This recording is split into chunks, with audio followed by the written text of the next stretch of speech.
Welcome back, everyone. It's always a delight to click on the little figure at the bottom that says participants and then scroll down and see the names of all of you since I can't see your faces. And I'm so accustomed to sitting in a room with us all close by, being able to see each other and kind of feel each other. So I'll look at the names and kind of remember where you reside inside of me and hope that I reside in the same way with you. So we'll begin this, our final talk or teaching and connection,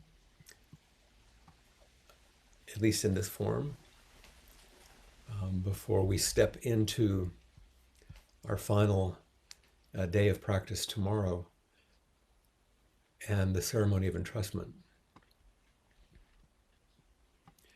I've been incredibly inspired and frankly deeply humbled listening to the talks by both Suzanne and Josh,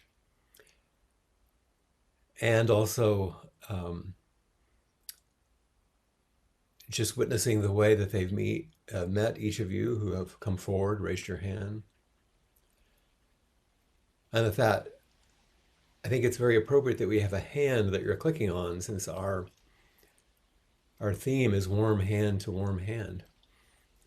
And they have certainly extended theirs, and you have extended yours. And that shared meeting is the ongoing transmission we're all involved in. Our beginning, our summary for the longer Song of the Jewel Mirror Samadhi, the teaching of thusness, has been intimately communicated by Buddhas and ancestors. Now you have it, so keep it well. I was thinking how many of you and how many of us, those of us that are teachers, have been trained in some sort of helping profession. Suzanne and I more formally in psychotherapy, but Josh as well through Hakomi and IFS and many things he's done.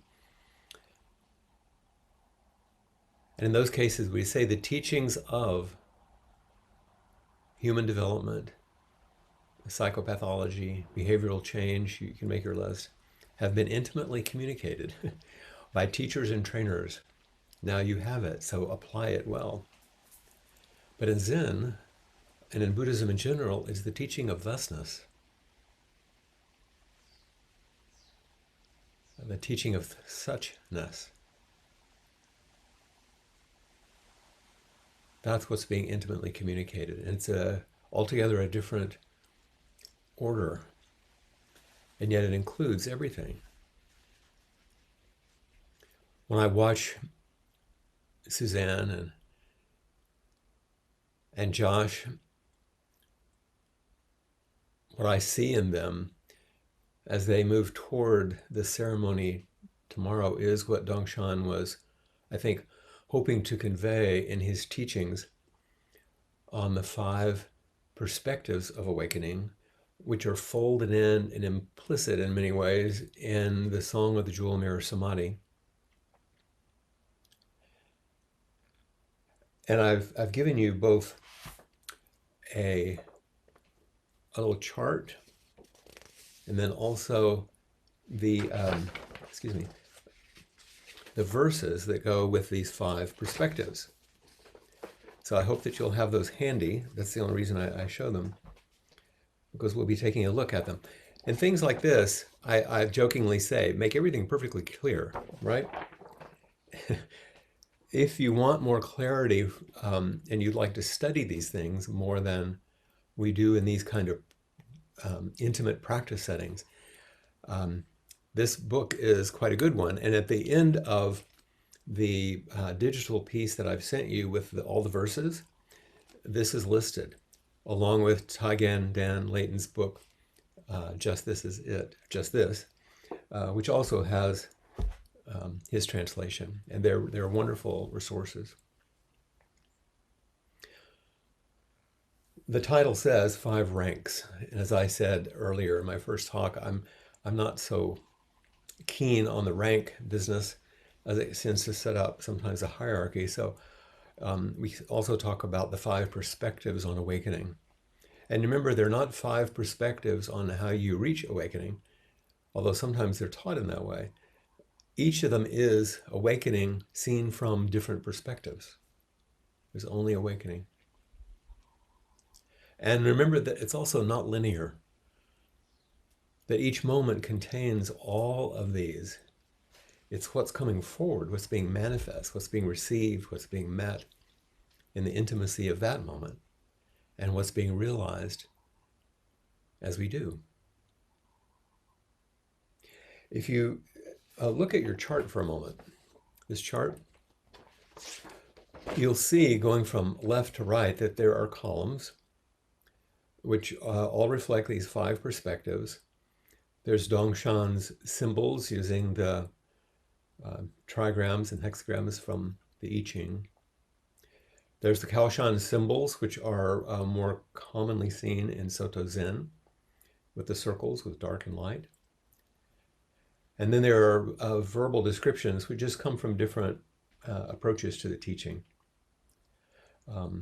including when you see things like the real comprising the seeming. We're talking about relative and absolute, real, the absolutes, the seeming. And then in the middle, there's a list that seems to talk about functions, a shift, submission, achievement, things like that. And the last two are two descriptions that have to do with relationship. And this guest and host in the third one is a very common one in our tradition. So these are just things that you might want to consider in understanding what the heck this is, because these things are what form the middle of the Song of the Jewel Mirror Samadhi. Why is it important? Why is it useful?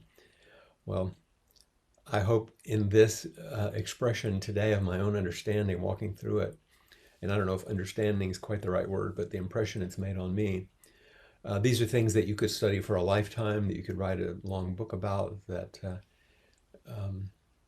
deserve more than one talk. But we'll give it a go.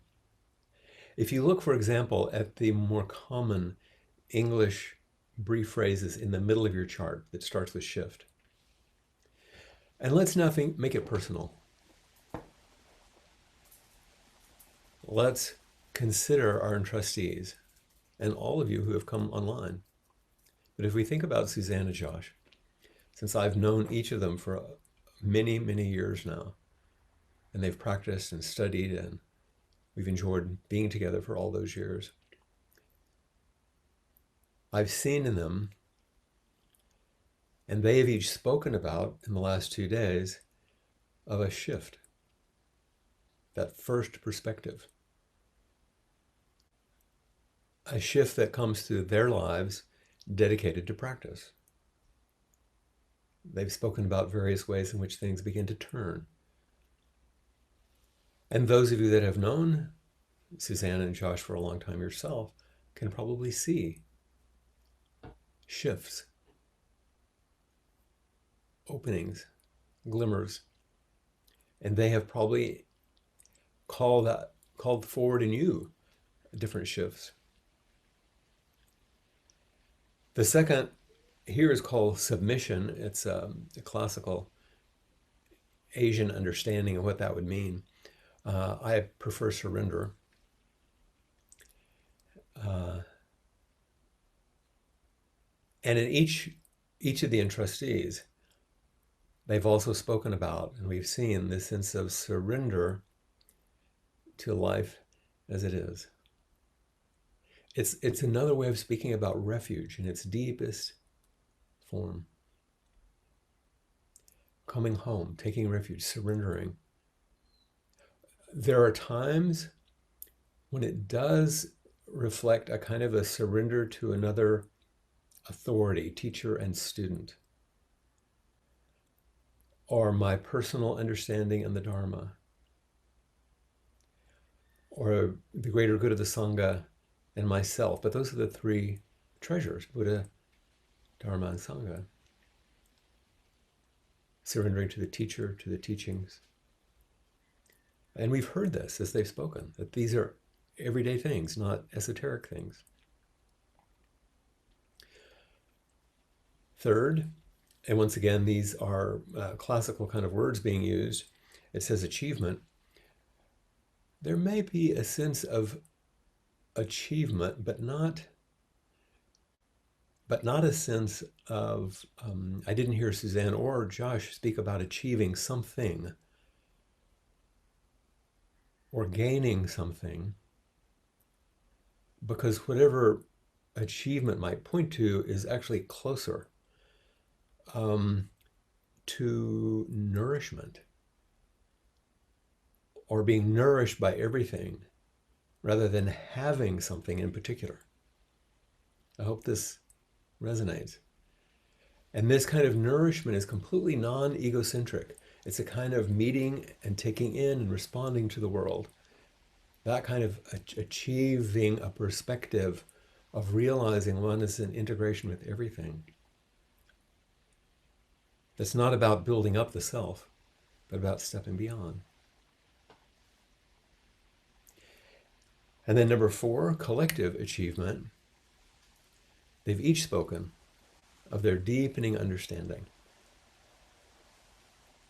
that they carry forward in their teaching a collective awakening and a shared practice. And I can hear in them and see in them and realize in them, and that's a profound reality for them. This collective awakening and shared practice. And then in number 5, it says absolute achievement. Absolute's a rough word here. But the absolute is the inconceivable, thusness, suchness, is realized by going beyond conception, by penetrating all of our conceptions, going beyond words and expressing ourselves through our words. The inconceivably embodied realization of thusness and suchness. The fullness of life that is available, but not owned. It's more like Josh describing wading and swimming, but allowing oneself to be immersed in the sea, to be washed and smoothed.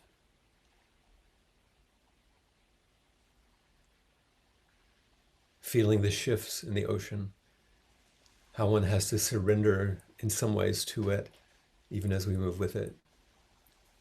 Being able to be buoyed up and by the nourishment and the currents and the tides, knowing that we're in a collective swell of a movement.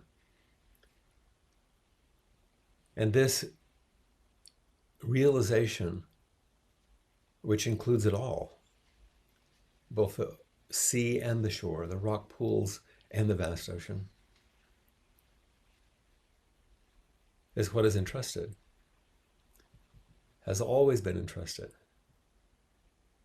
It's available to be both realized and expressed.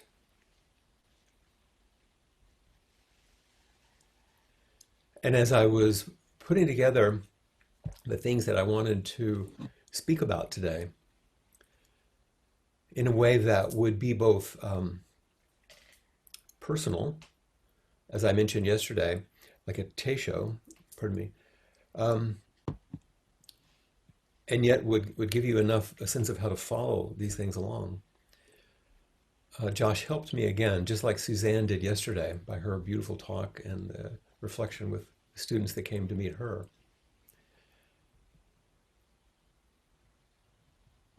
And Josh helped by reading the very potent story and the 5 remembrances of this young man who was facing his own death.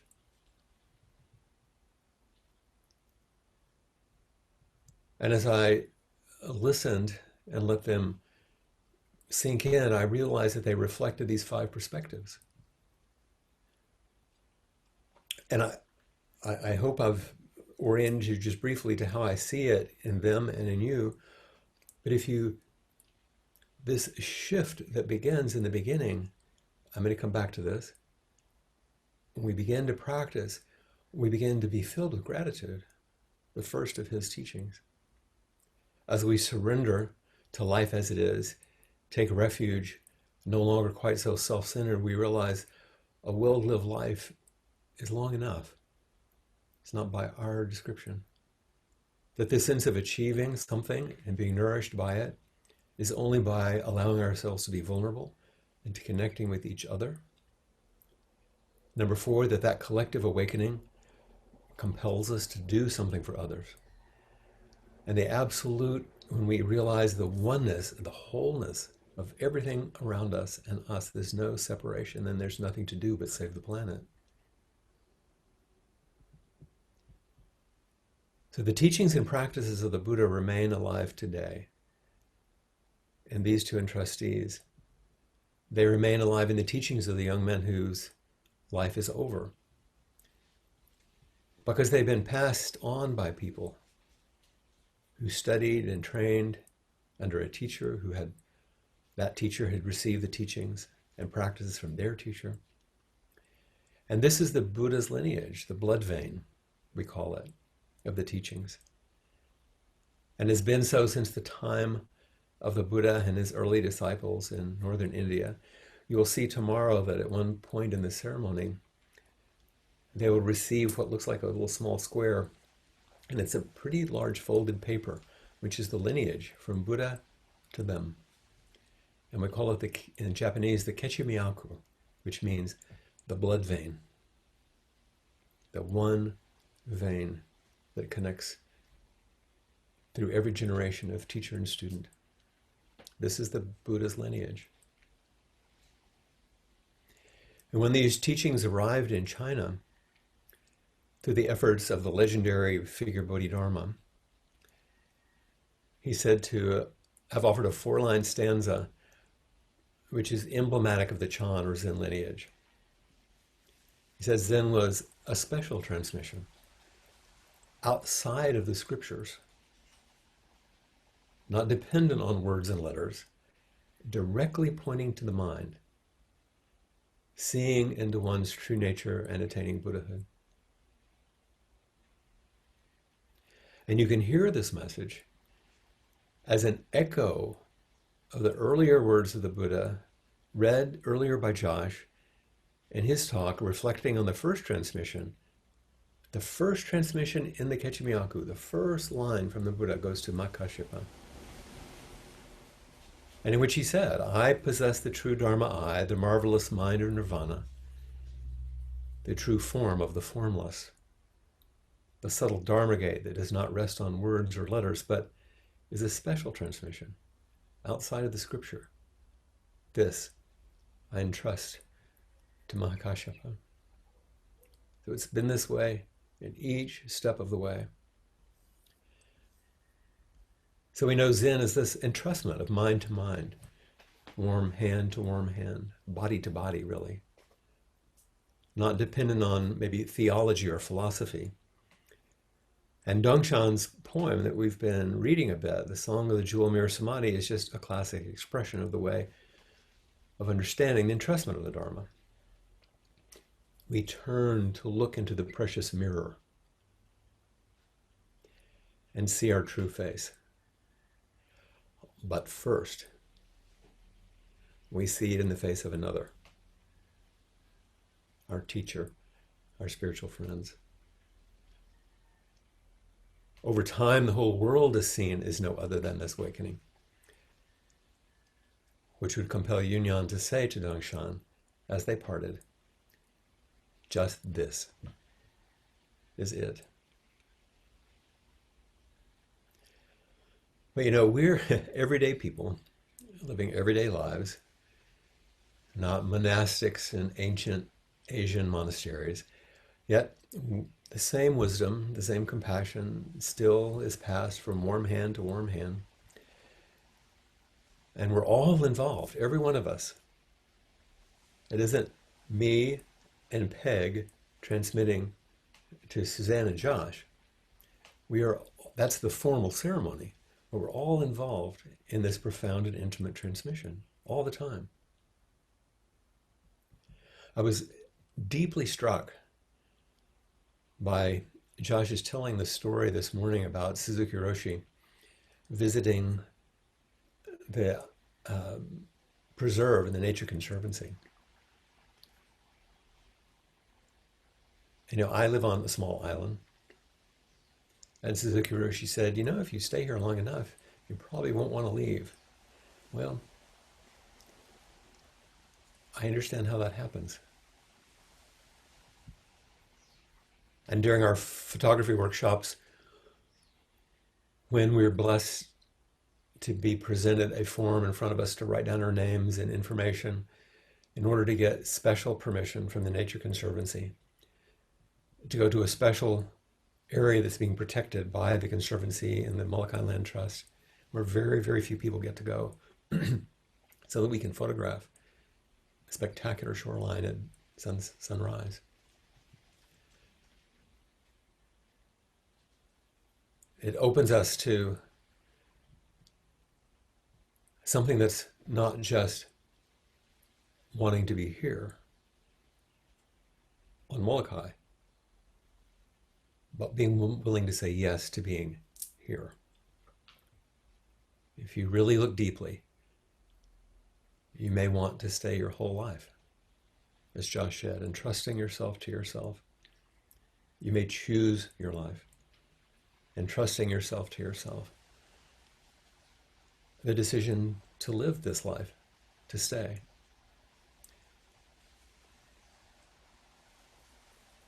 And so I'll keep reflecting on the way the young man, on his approaching death, offers us the 5 perspectives on the great matter, as we look at the 5 perspectives that Dongshan offered us in his verses.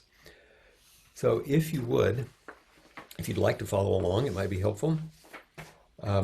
You have the pages that have just the verses.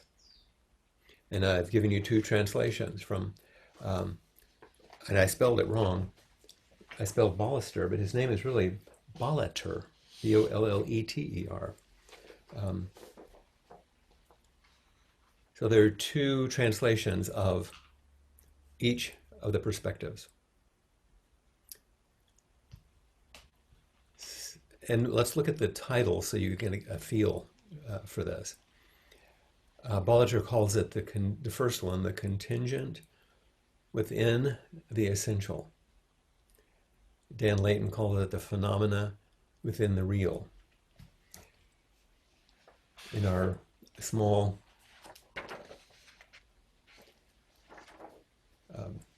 chart, you see, also it's called the real comprising the seeming. You see the contingent, the everyday, within the greater view. Bolleter's translation, at the beginning of the 3rd watch, before moonrise, don't be surprised if there's meeting without recognition. One still vaguely harbors the elegance of former times. In Layton, at the outset of the dead of night before moonlight, don't be surprised to meet without recognizing a glimmer faintly familiar from olden days.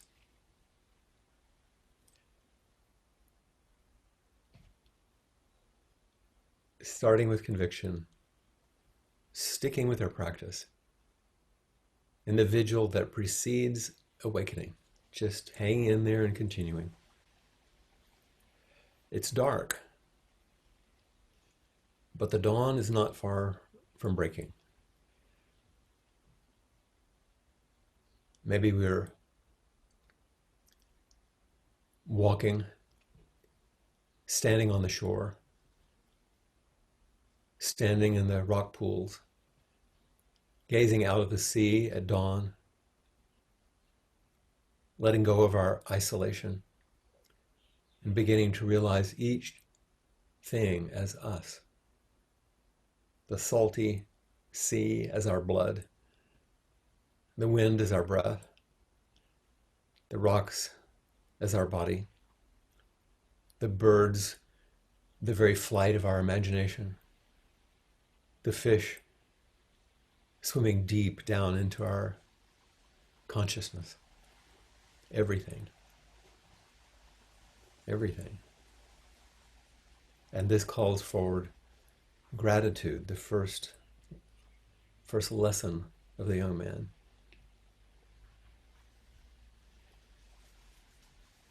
Josh mentioned the Swiss retreats, which we enjoyed for 10 years. And each fall, I feel a pull in my body to the Alps. Something's missing. For any number of reasons, we had to cease, and now, of course, it would be impossible. And I'm immensely grateful for that decade which Sophie Cartier made possible by her steady dedication. She would often say to me that it was a unique experience translating my words into French. I would say, it slowed things down beautifully. I would say a phrase. She would repeat it, and it was a kind of a beautiful dance. And some of those recordings are online. You can sample them if you like. And she said, I didn't have time to think about what you were saying or to reflect on the teachings. I was involved in this translation activity. But what happened is the teachings were just flowing through me. And something happened.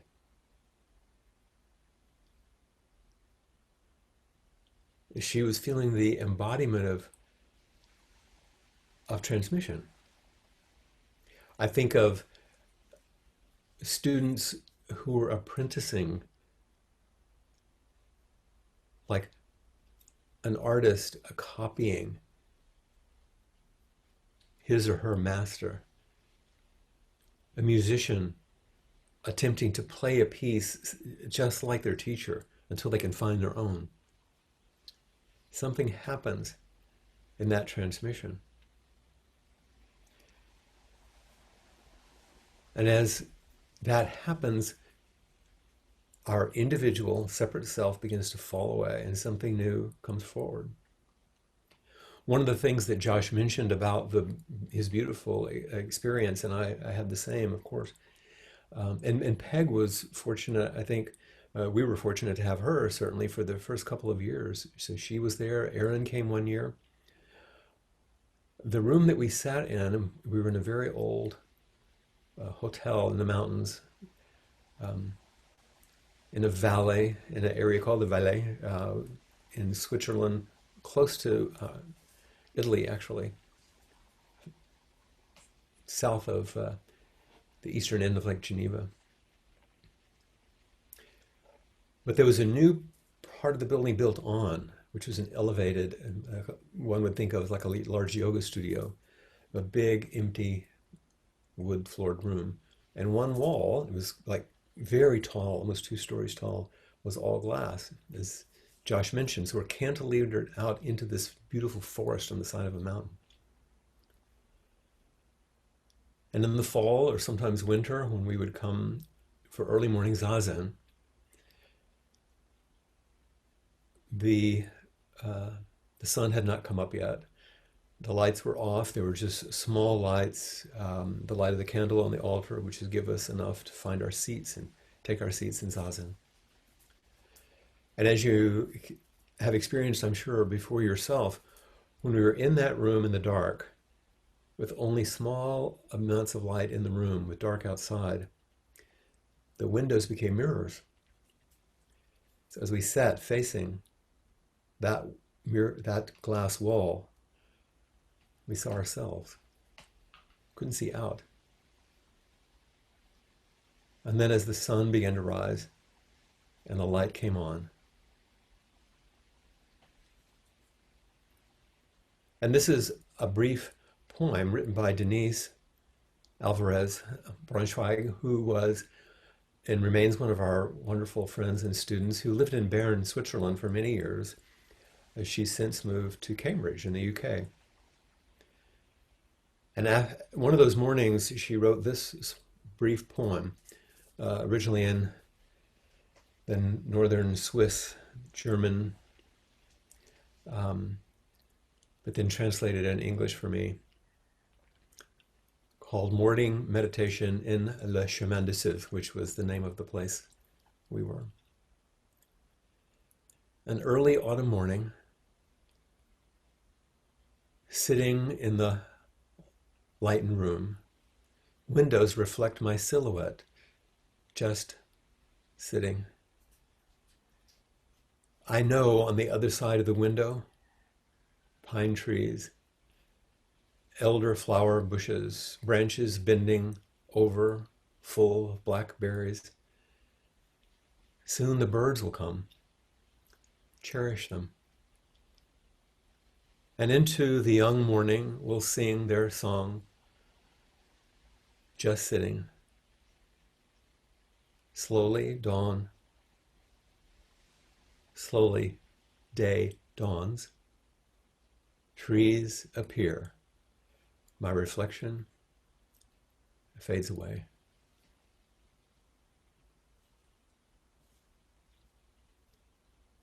It was really a remarkable thing. And this is the transition from dark to light that this verse speaks of, and how the mirror is perceived, the precious mirror. You know, grief and pain are carried differently. As we open to the unity of being, we're not so alone.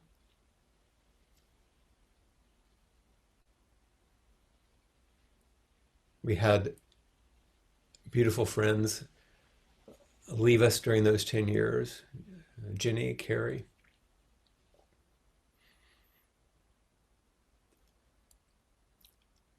And as we returned the following year, we maintained their seat. You know, gratitude swells alongside everything else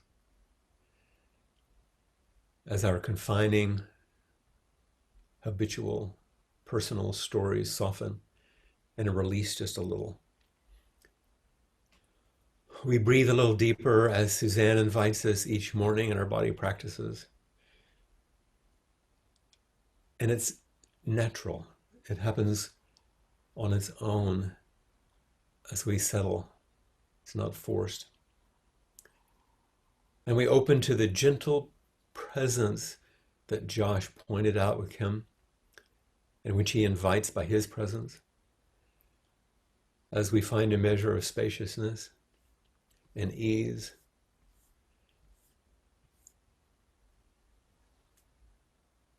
Don't be surprised that there's some meeting without recognition. We're not quite sure what it is, and yet we're only vaguely harboring the past.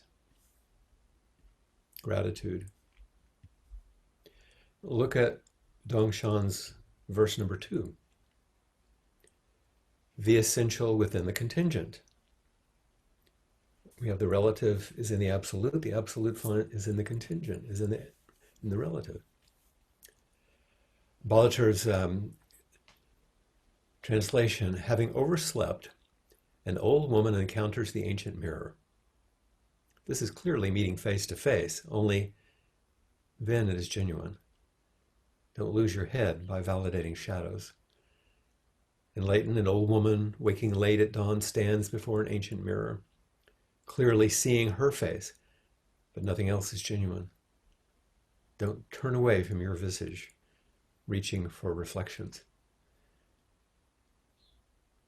This perspective suggests that the darkness is beginning to lift, like in Denise's poem, and we recognize the world as none other than us. In the first mode, we met the void without recognition. Everything's dark, even though everything is out there, as he said. Everything's included. Now the darkness begins to lift more subtly, and we recognize what is blossoming into the light, into the day, as our deepest nature. This is intimacy of true meeting. encountering intimacy without too much fear or too much favor. And it's unlooked for. Like the reflection in the mirror, it appears on its own without a search for some special practice or special image. You don't have to reach for the reflection, as it says. This experience of intimacy is an encounter with the ancient mirror of our genuine nature.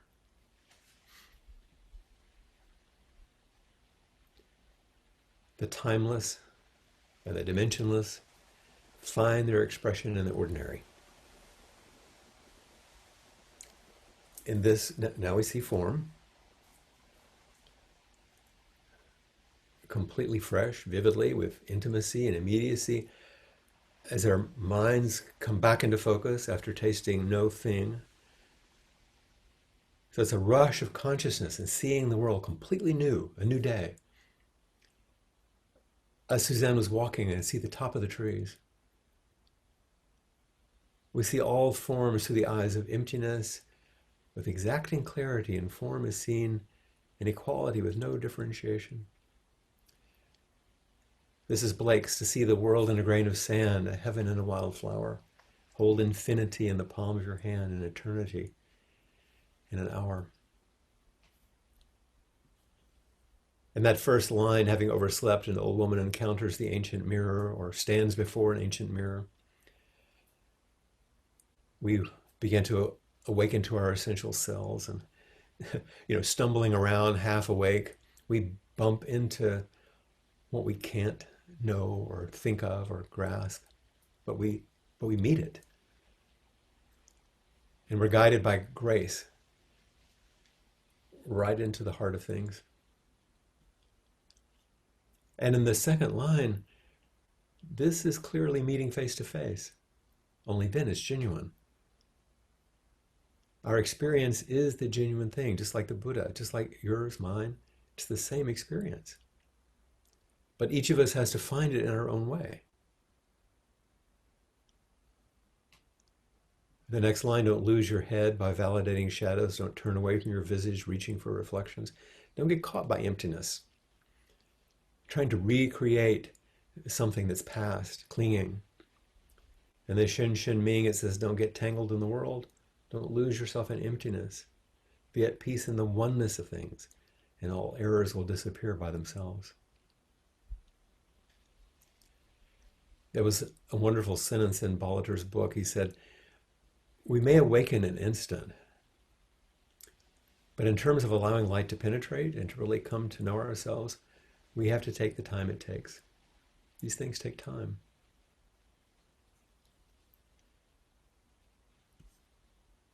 So eventually we come to know what this life is, aside from all of our ideas and judgments about it. Like the young man taught us, number 2, we come to know that this life, fully lived, as the self-centered dream softens, is enough.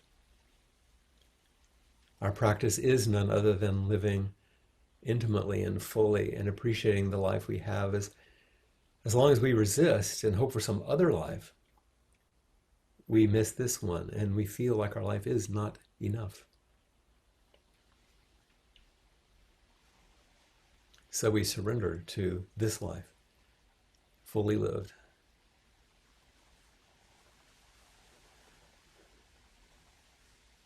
This is the realm where we deepen our awakening through our engagement with others in the midst of the suffering world. And that brings us to number 3.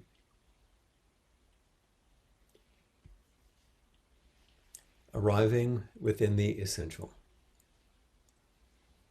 Coming from within the real. Arriving in our true self, coming from self. Bolliger, in nothingness, there is a road apart from the dust. If you don't break the taboo on mentioning the emperor's name, you will surpass the eloquence of previous dynasties' worthies who cut off tongues. All this is really clear, right? It's interesting poetry from a long time ago. Leighton says, amid nothingness, there is a path apart from the dusts. If you can simply avoid the current emperor's taboo name, You will surpass the eloquence of orators of past dynasties. And this is the third lesson, allowing vulnerability and connecting with others. We've seen in the first two how silence can reveal the essential. This is why we sit. And how nature can point it out. This is what we've referred to. And how we find ourselves reflected in each thing in each moment. The sea washes in and flows back out. One activity appearing in different perspectives. That first line, in nothingness there's a road apart from the dust, or amid nothingness there's a path apart from the dust. There is a path or a road that we walk that's a very mundane, he didn't use way or Tao, the more formal, he talked about just a road or a path. And the dust is everyday phenomena. In nothingness, in the vastness, in the emptiness, in the space we begin to open to, there is a road, apart from being caught. And then number two, that strange line, if you don't break the taboo on mentioning the emperor's face, you will surpass the eloquence of previous dynasties' worthies who cut off tongues. You simply avoid the current emperor's taboo name. So, you have to say something. This is why we have talks. And this is why we open ourselves to each other. The emperor's name or the taboo is speaking about enlightenment.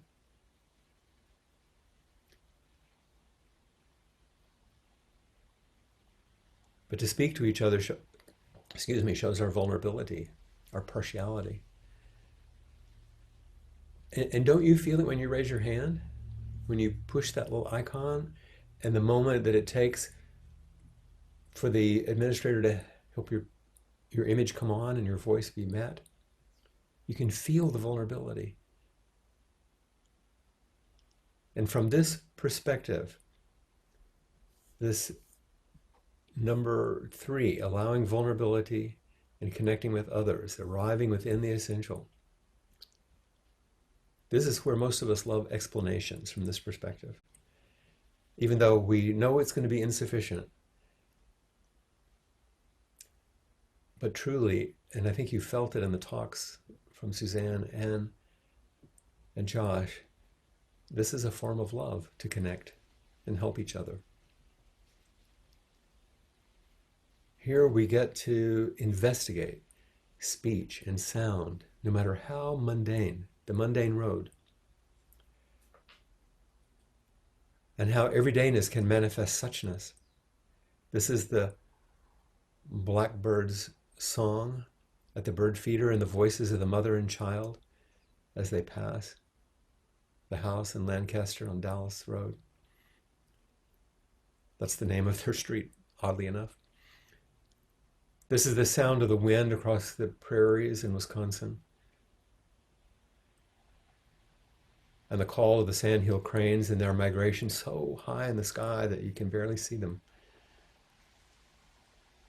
This is the sound of the wind off the sea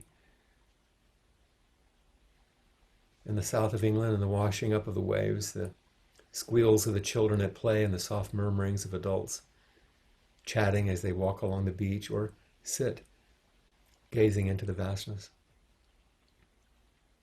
This is fullness and emptiness. This is the way they play and dance with each other. And this allowing of vulnerability so we can connect is, the allowing of the vulnerability is the connection with others and all things. There's nothing more to do. The allowing is the connection. And yet there are these two calls we have all the time. I'm sure many of you are familiar with David Whyte's poem, The Bell and the Blackbird, which speaks to this dual call. And I've heard him speak about how in writing it, he was imagining the monk off on a walk, hearing the call of the blackbird as a complete call into the fullness of life. And then the bell at the monastery calling it back for prayers and he's caught between the two. Here's the poem. The sound of a bell still reverberating. The sound of a bell still reverberating, or a blackbird calling from a corner of a field, asking you to wake into this life, or inviting you deeper into the one that waits. Either way takes courage. Either way wants you to be nothing but that self that is no self at all, wants you to walk to the place where you find you already know how to give every last thing away. The approach that is also the meeting itself, without any meeting at all. That radiance you have always carried with you, as you walk both alone and completely accompanied in friendship by every corner of the world crying, Alleluia. When I first heard David Whyte recite the poem as he does, in this place where he says, wants you to walk to the place where you find you already know how to give every last thing away, he didn't say what he had written. He said, where you find you already know you will have to give every last thing away. And each thing and each step is included in that call to both the relative and the absolute, to our prayers and our practice, and to the blackbird in the field. The vulnerability that asks us to open ourselves to each other. And that brings us to number 4. Approaching from the contingent. We are approaching from the absolute, moving within both. Ballater, no need to dodge when blades are crossed. The skillful one is like a lotus in the midst of fire. Seemingly, you yourself possess the aspiration to soar to the heavens. Leighton, 2 swords crossed in a duel that need to not be avoided. Skillfully wielded like a lotus amid flames, naturally have vigor to ascend the heavens. Let's see if we can just briefly unpack that a little. No need to dodge when blades are crossed. Crossed swords correspond to these 2 realms, which seem to us to be separate, but are nevertheless interacting.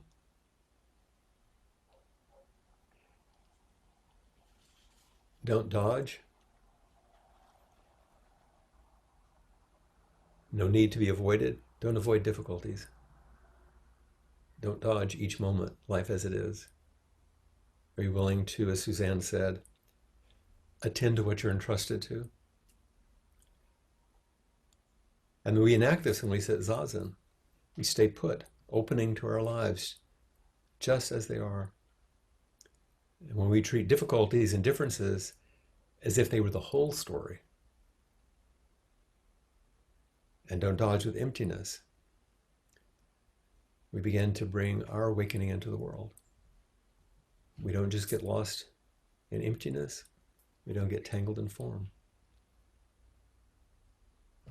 These 2. Second line, the skillful one is like a lotus in the midst of fire, like a lotus amid flames. Some of you may remember the Vimalakirti Sutra, in which lists all these resources that bodhisattvas have for awakening suffering beings. And meditation is number 1 on the list, or zazen. And he describes it as like a lotus blossoming in a scorching fire. Like a lotus blossoming in a scorching fire. I thought, wow, that is so much how it seems to sit right now in the world that we live in. Like a lotus that feels like it's going to be consumed by the fire of the craziness of our world. How do we awaken within all this heat?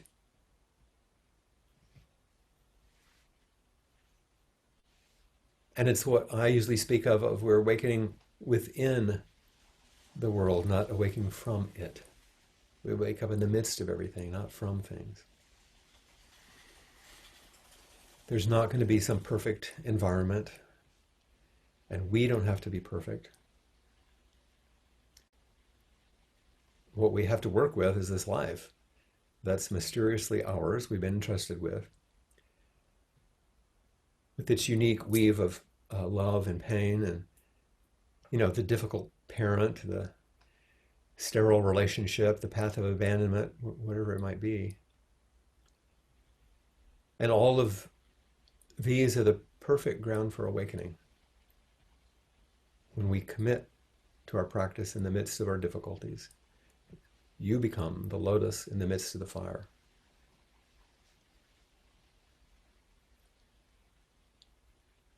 And we're all then awakened in the midst of our troubles and challenges. It's precisely, again, what Suzanne was asking of us. What am I being entrusted with today?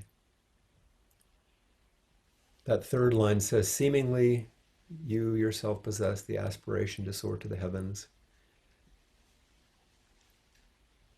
We forget about the sublime. In this step, we're oblivious to paradise, that we encounter the broken world with our brokenness. Over time, we grow to be able to include more of both at the same time. We ascend the heavens as we step down deeper into our lives. We do something for others as we step into everyday life with the heart of compassion and eyes open. When Peg and I were teaching in January, in preparation for the entrustment of the three lay teachers in Austin who you'll be able to see tomorrow as they ask questions in the ceremony, we're in quite a large room. And at the end of it, there's a loft. You can walk up the steps to the loft.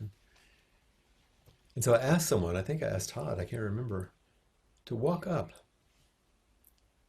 But here's what the instructions.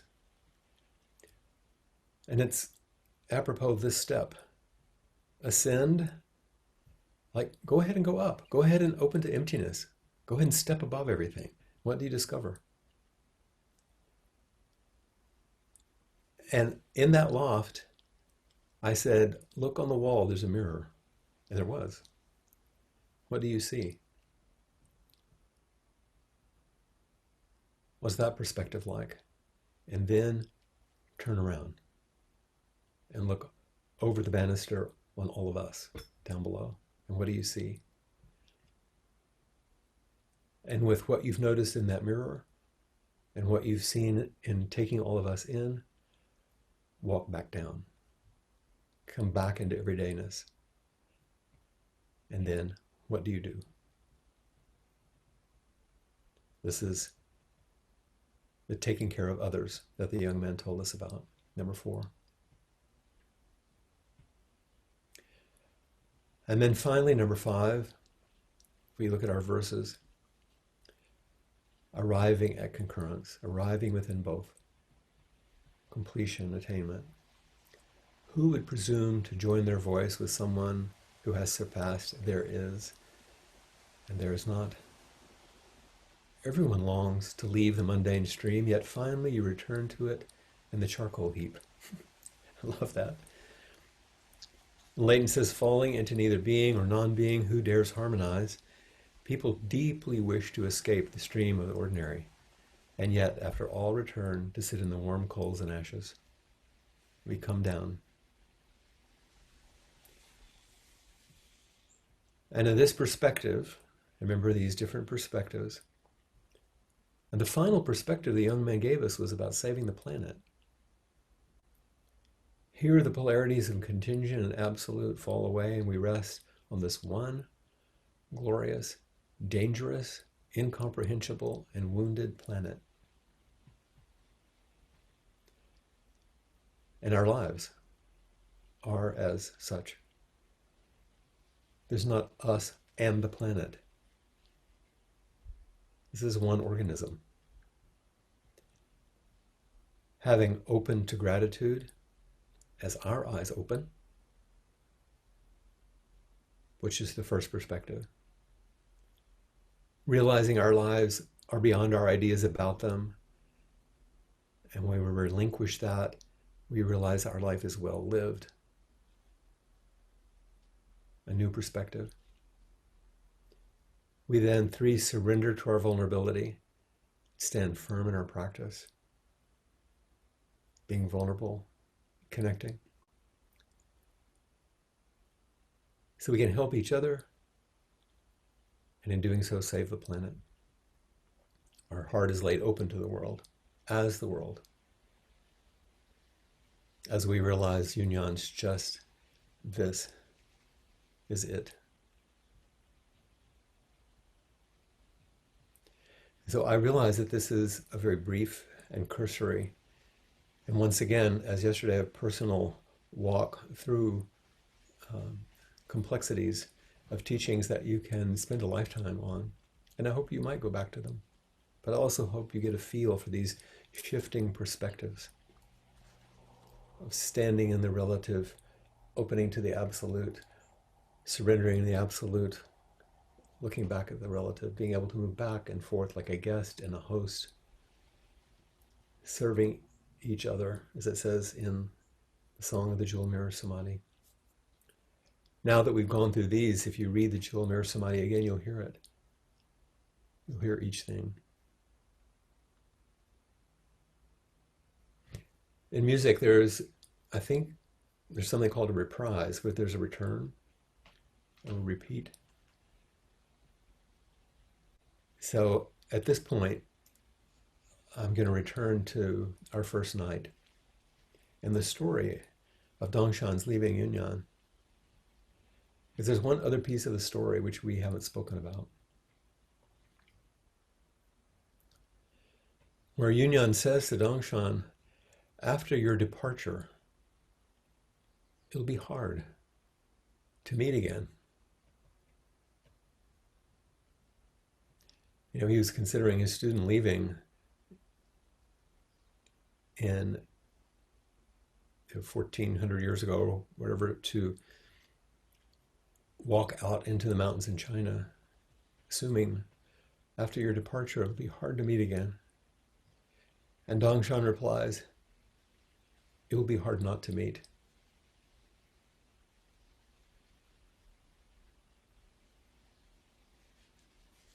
Even before he gazed into that stream on his walk, where Dongshan realized what Yunyan was telling him, Dongshan could feel the enduring imprint of his teacher Yunyan's presence. And in that poem, it says, everywhere I meet him, everywhere I meet her, everywhere we meet each other if we are awake.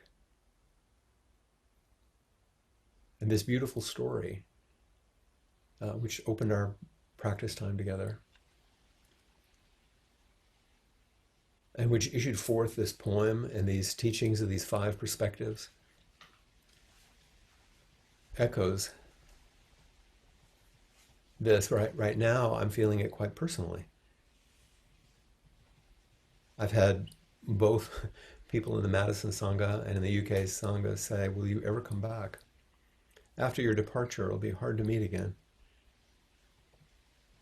Not because I don't want to come, but because of the pandemic and because of this cancellations of our travel. But I'll say, it'd be hard not to meet. You're in me and I'm in you. So we stand with gratitude for what we have, what we've done, what we will do. Just gratitude without a... And in doing so, realize our lives are well lived, practicing this way together, as we make ourselves vulnerable and turn toward each other, as we reach out and help each other, and in the process, save this only planet that we have. There's one final poem I'll offer, which is once again from Shruti Johnston. You'll also see a bit of in the ceremony tomorrow. Her reflections on this connection between Dongshan and Yunyan, but more. and it's entitled Just This Meeting Is It. In ancient times, a student, Dongshan, readies himself to leave his teacher, Yunyan. Preparing for a long trek to another place, the end is not known. The country rough and dangerous. A bond has been forged through time and shared searching and being together. A bond with his teacher. He's choosing to stretch. As he stands contemplating this precious connection, he feels the sadness of inevitable loss, to never return, to never know what might unfold, to not be there together. Master, he says, I catch in his voice, I'm leaving you now. And what shall I say if I'm asked is the essence of your work? The master looks around at him, inside himself, along their long history and into the not yet known future, the world turning as always, again and again. Just this is it.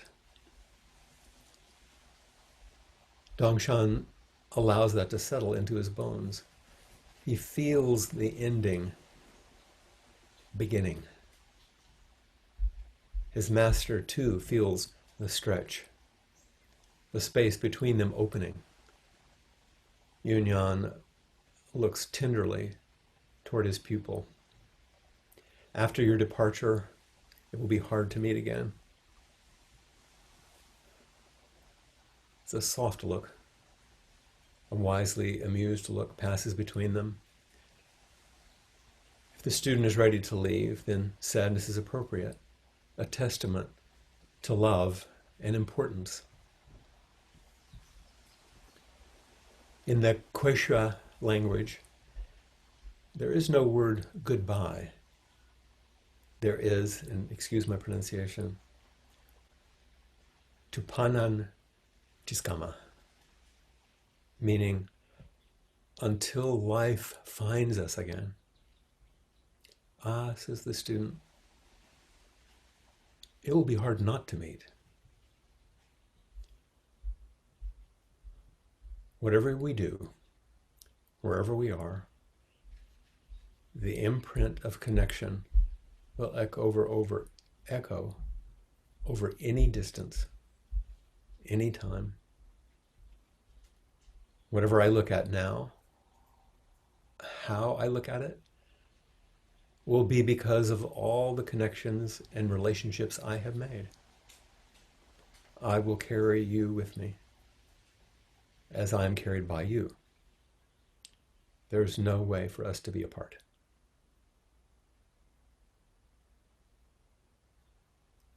Whatever we do, wherever we are, the imprint of our connection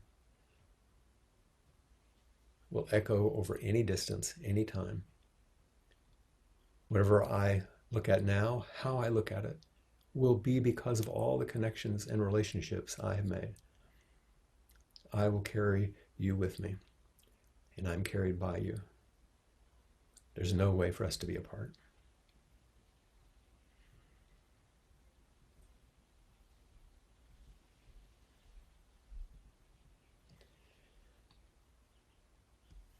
So it's our time now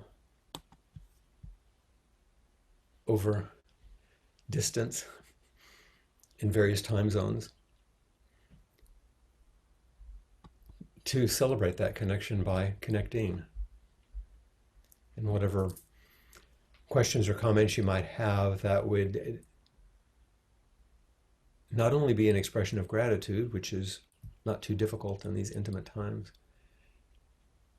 but would help us live our life more fully, would help us be vulnerable and open to each other, to help each other, to save each other, literally. So please raise your hand. in that vulnerable connection.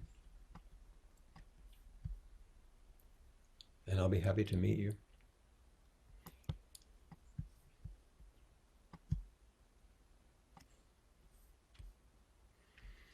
Hello, Flint.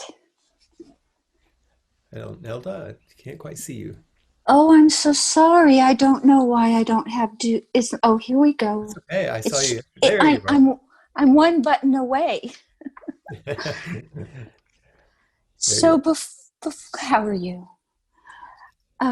Before I ask my question, I just want to chuckle at a knowing that I've come to over the very few years I've been in this practice. And when I first came to it, 3 years ago or so, I thought I was going to be just know everything, the calmest, most peaceful, most by enlightened. I thought know the perfect answer in every moment.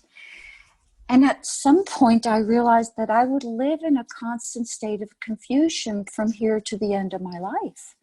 Mhm. And it was uncomfortable at first. And I just want to say that I'm finally getting to a place where confusion is an easier place to sit.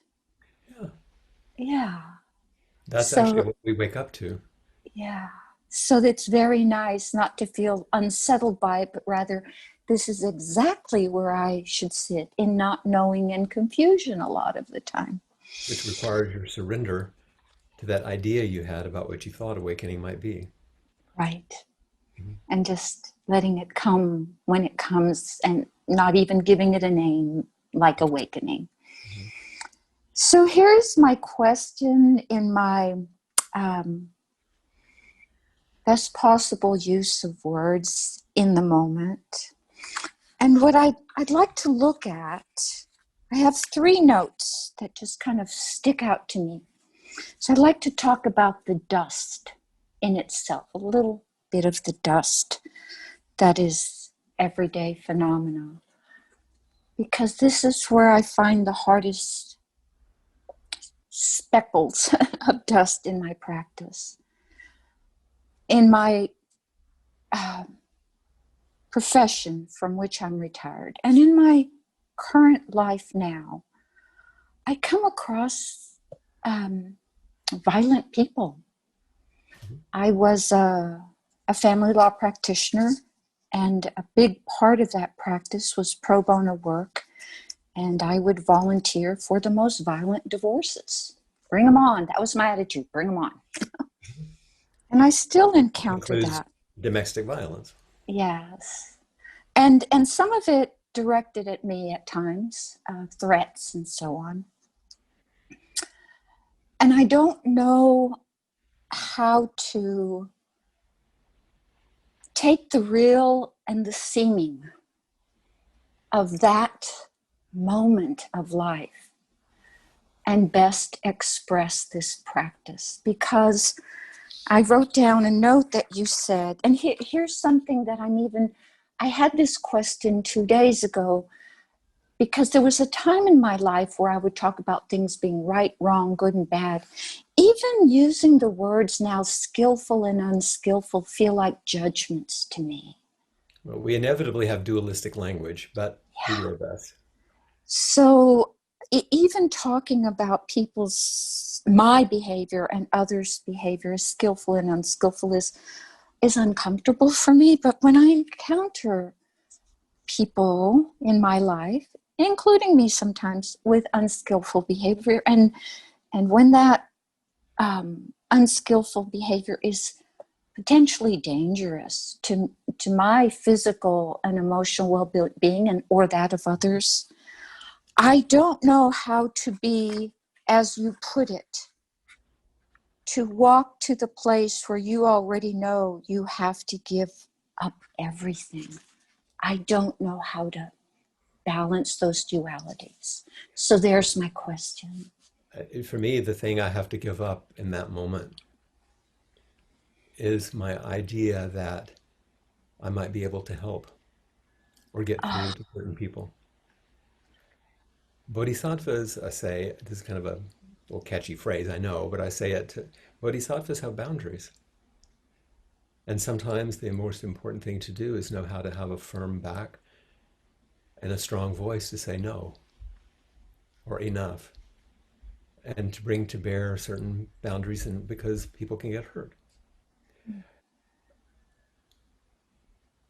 This is a longer conversation about other things I know, um, but if there is some violence done, that just means that there's some brokenness out of which it comes.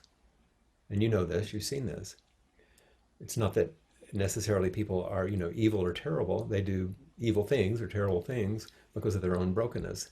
That's where compassion comes in. That's where wisdom comes in. But wisdom doesn't say be vulnerable to everything. It means be wise enough to know what the appropriate action is and what's possible. And so in the law, you had to take some of those actions. Thank goodness you could do that. I don't have that skill. You did. Thank you.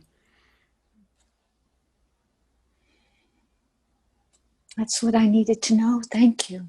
Thanks, Thank you no. so much. Yeah. And I'm glad you brought it up too. We can go to the next person. I'll just speak into the transitional space.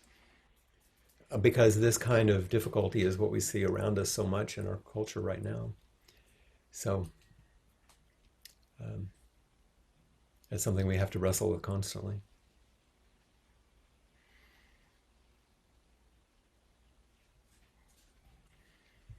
Zore, are you there? Yes, I'm here.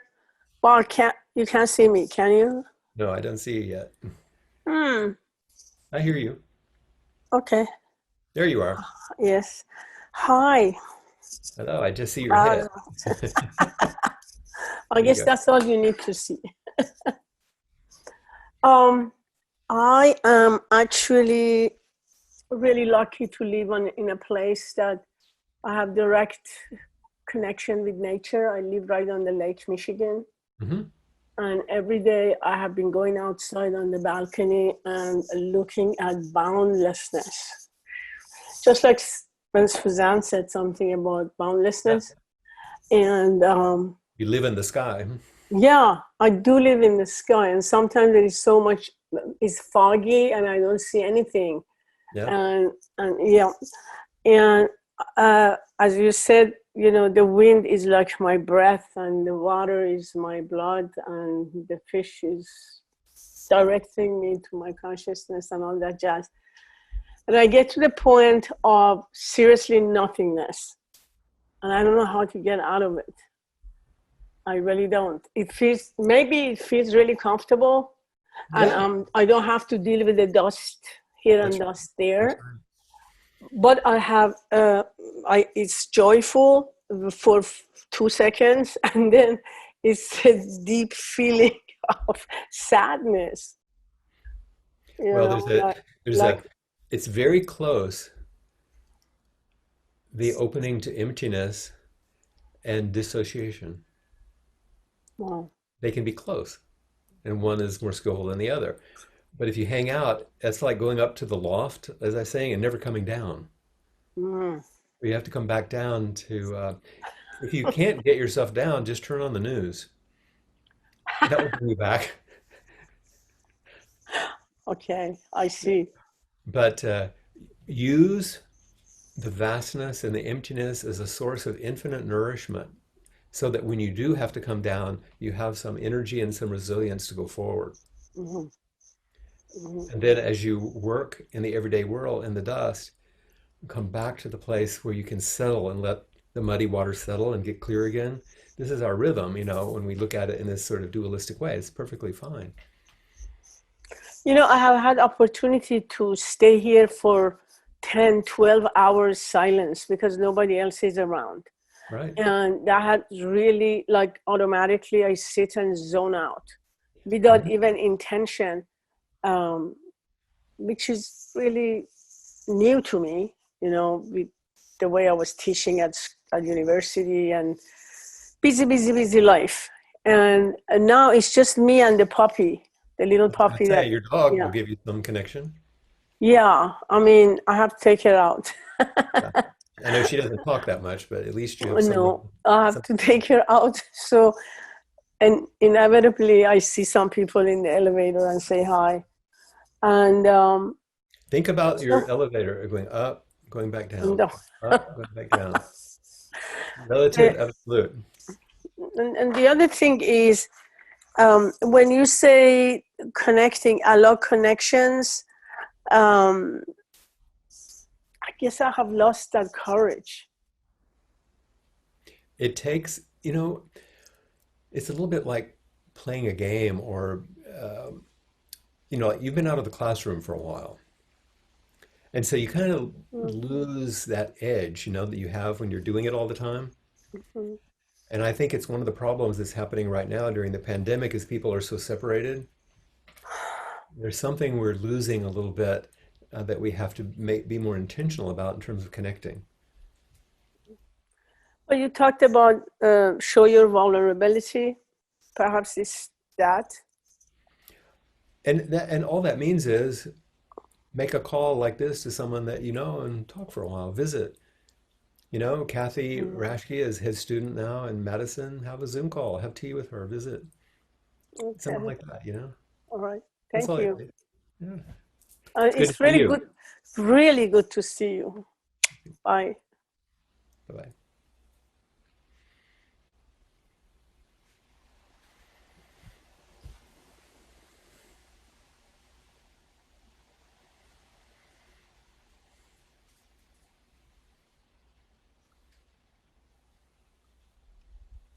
Aha, I got the two of you. I don't have, you're muted. Yeah. Yeah, we got you, you got you both today. You Judy do. through her poem and you, I think I just wanted to say hello.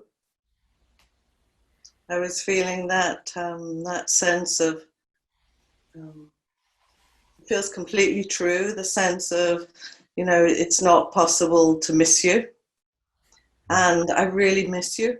and yet, it's exactly how I feel. Yeah. Mhm.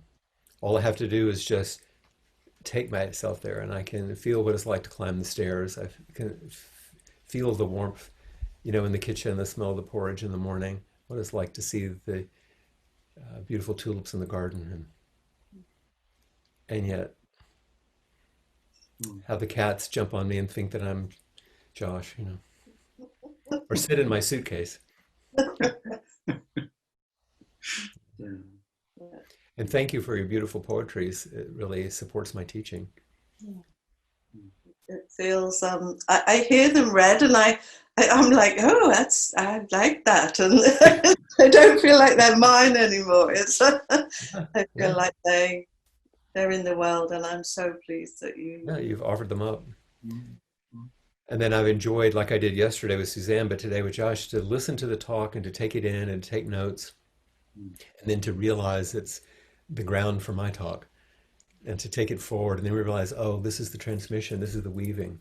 And I think we've been really appreciating that, feeling like getting to know the people in Madison, Mhm. and the sense of community across the ocean is just really heartwarming. Yeah, it's how love has no distance or time. Yeah. I really appreciate how in a few hours you listen to one of our talks and you listen to some of the kind of inquiries, the question and answers, and you weave it within a few hours into a talk about the five perspectives. You can ask Aaron about that. It's like, Yes, but that is so, just really touches me and inspires me that you can do that in that period of time. With it's that, my dedication. Because we're not in a residential retreat, I still set aside my whole day. So that's all I'm doing. And then I'm luckily supported um, by meals and things that are taken care of. So Aaron is supporting the retreat in that way. Because it does take a good long time to listen and take notes, to go back over it, to listen to all of the inquiries because all of them say something. And then when I'm eating my meal, I select a piece that I think is an essential teaching you or Suzanne or whatever, and then I play it for Aaron so he can hear part of the teachings while I'm eating my meal. Well, when you first asked me to do talks years ago, it used to take me 4 weeks, and I got it down to 4 days, but not 4 Good. hours. So thank you so much. Thank you. Thank you. So yeah, we're Well, just wishing you love and care and love to Erin too, and because of how Josh supports me in my work, with all the wonderful yeah, housekeeping he does, I know how important that is. So yeah, yes. thanks to Erin too. Thank you. And we'll see you both tomorrow. Yes. It's like Peg and I say sometimes at the end of a day, we'll have a short nap and be back in the Zindo. I think we might have time for another. If we have somebody else.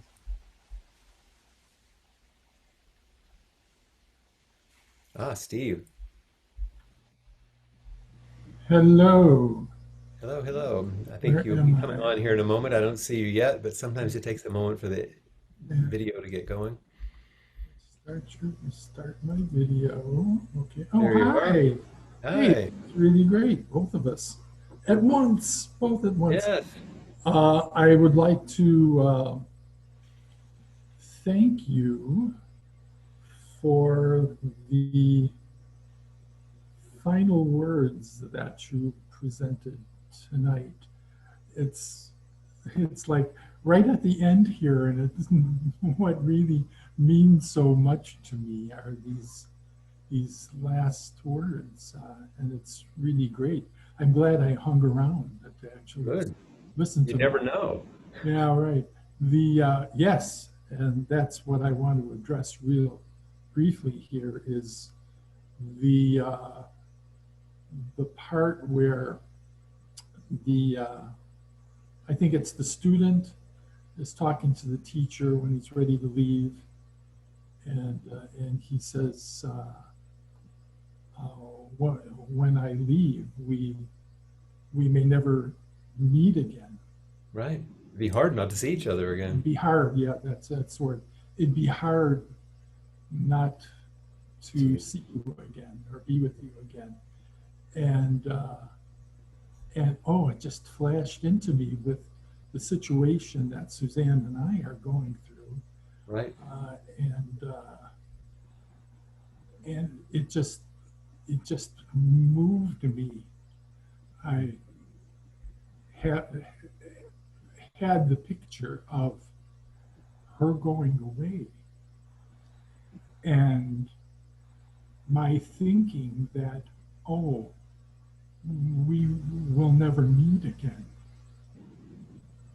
But then you follow that up, or the author follows it up and says, but it'll be hard to not meet again. That's right. And wow, what a sense of relief that was. Just like that. You think she could be taken out of you? Can she be taken out of me? No, I don't think so. No. Even if she were, God forbid, to drop her body, she Yeah. could be taken out of you. Oh yeah. Yeah. Really. It would be. I don't know if that sadness would ever end, but Of course, that's natural. yeah. But that I'll be looking for the time that we do meet again. Where we can't do anything but meet again, and that's just really soothing to me. Well, So, cherish every moment. oh, absolutely. This entrustment is so exciting and so heartwarming for me also to be present there and with her. So thank It's you. lovely to, it's someone you have loved for so long and you get to see how other people love her. No, really. I always look forward to that. Thanks. You're welcome, Steve. Thank you for coming on. It's good to, in this case, see Josh and Trudy and you and Suzanne see the couples here. Cool. Okay, see you tomorrow.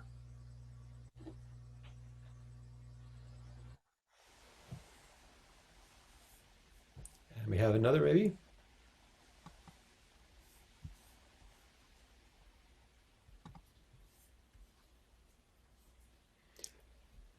Darcy, is that you?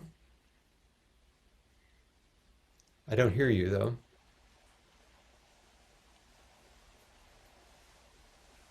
Always forget. Are we okay and with no echo? I've No, had I'm just going to turn down my problem with volume because that. that'll make sure it's not too bad. There you go. Okay. No, I'm just going to turn down my volume because that'll make sure it's not too bad. There you go. Okay. Let me turn mine down a little bit too.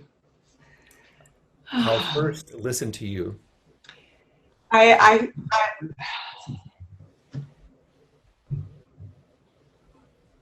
what did you say? I'll first listen to you in case there's an echo. I'll just listen to you for now.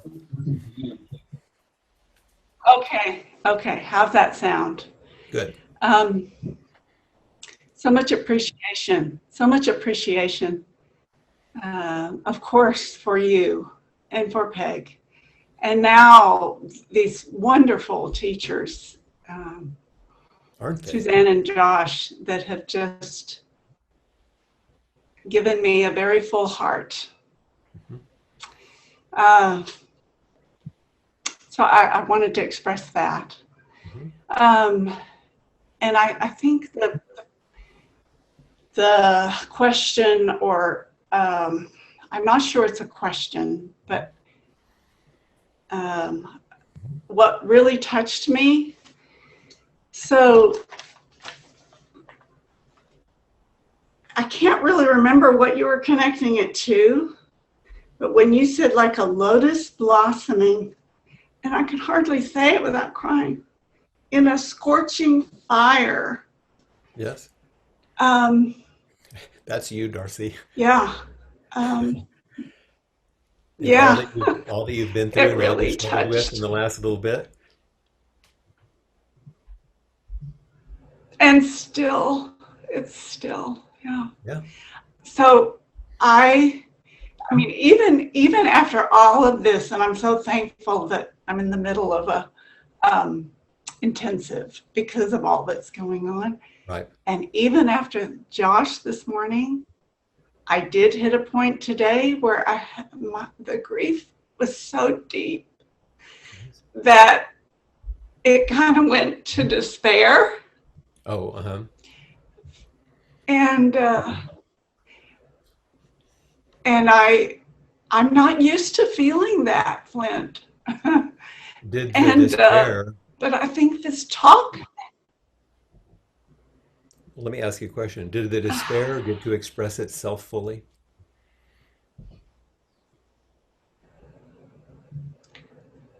How do I know?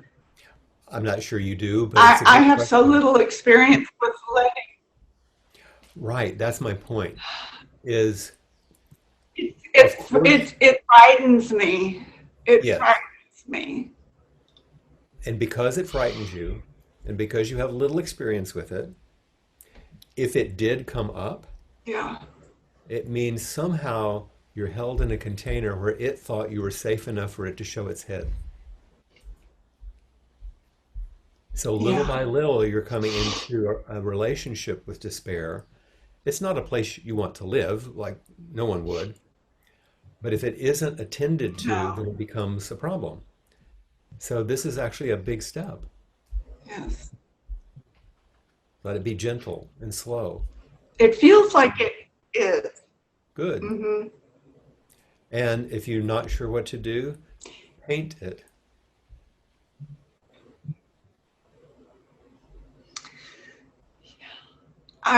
So I've never painted despair. I've But always painted what's beautiful. that's right. And And you're maybe good at it that. has something to do with I'm afraid to feel it. And it's like yeah. Paint it small to begin with. Just the corner. Paint it small. Just the Okay. corner. Yeah. Remember, in these imagery, I there's a a little bit of dark in the light, a little bit of light in the dark. Just make it a little bit, just to give it some space. And then we'll have time in our groups. We can Okay. also come back to this. Yeah. I love Thank you. you. Take my love with you.